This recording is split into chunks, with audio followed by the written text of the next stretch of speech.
પુરવઠા મંત્રી સાથે સસ્તા અનાજના દુકાનદાર એસોસિએશનની બેઠક.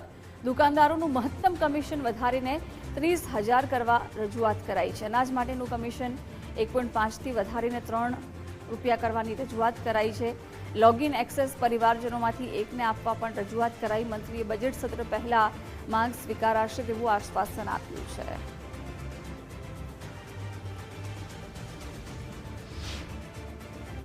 બાકીની જે પ્રશ્નો હતા, જે અમારા કમિશનના મિનિમમ અમારું કમિશન 20,000 જે છે એનું 30,000 કરવાનું.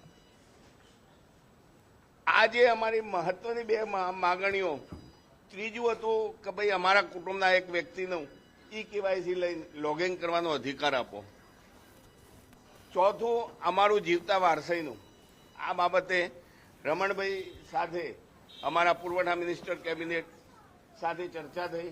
એમને કહ્યું કે તમારી આ બધી માંગણીઓ હાલ પ્રોસેસમાં છે. બજેટ બેઠક સુધીમાં આનો નિર્ણય જાહેર થઈ જશે, માટે તમે ચિંતા ન કરો. અને આ દિલાહા સાથે હું એમનો આભાર માની આપ સમક્ષ હાજર છું.